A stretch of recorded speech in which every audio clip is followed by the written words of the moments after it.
All the world's a stage, and all the men and women merely players. In second grade, my class put together a play. I got the role of the tree.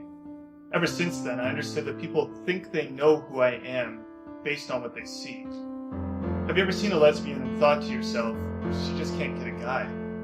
Or seen a fat man and decided that he needs to lay off the Twinkies and get off the damn sofa?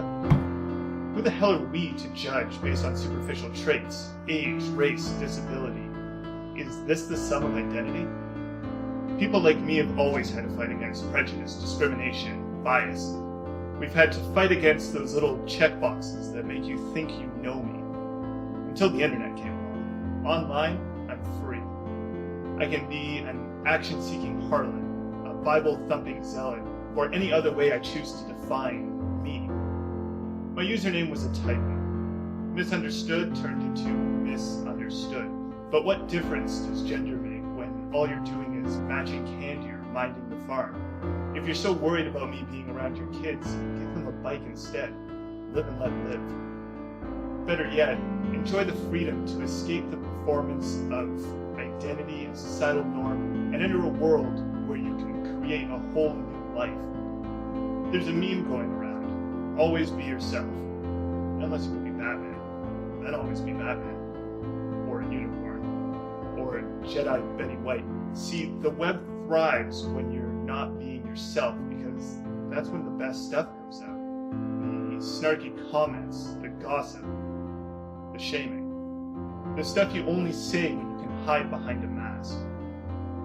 Then there are the harmless little things that we all do. Helping your mom set up a Twitter account and turning it into volunteer social media manager on LinkedIn. Pinning a picture on Pinterest to imply you actually made that 7-layer ombre cake. Changing a relationship status on Facebook just to take attention away from that bitch who just got engaged. Everyone does it, so what does it really hurt? You know it hurts, knowing that you're going to swipe left because of my weight. I'm not the first to hide behind a fake identity. Mark Twain, Graham Greene, P.G. Wodehouse, they all wrote about it. So did a guy named Shakespeare, and that may have been a fake identity too. Much Ado About Nothing, Catch Me If You Can, Mrs. Doubtfire. Even with a fat suit and bad glasses, you were rooting for Robin Williams, but you're quick to judge me? I might not have gotten a message from God like Joan of Arc, dressing as a man to lead an army, but I have my reasons. Take your pick. Privacy, shyness, fetish.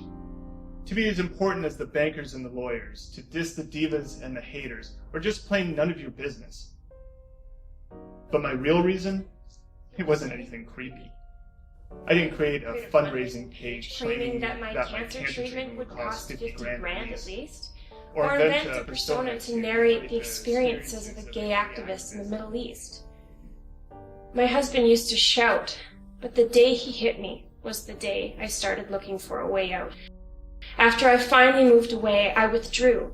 I hid from life. After a year or two of doing my best for the kids, I realized how lonely I was.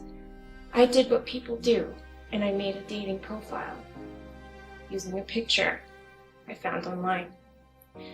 But I was just there to look, to fantasize, until Mike got in touch with me.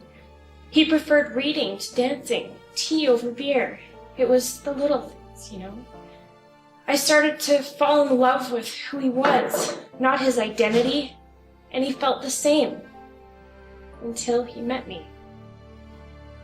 Did I think about the consequences, the goodwill that I took? Is it even a lie if my picture is how I identify and not how I look? Young, short, pretty? This is not identity. My experiences, my passions, my dreams. This is who I am. How I show it online is my choice. All the world's a stage, and all the men and women merely players. They have their exits and their entrances. And one woman in her lifetime plays many parts.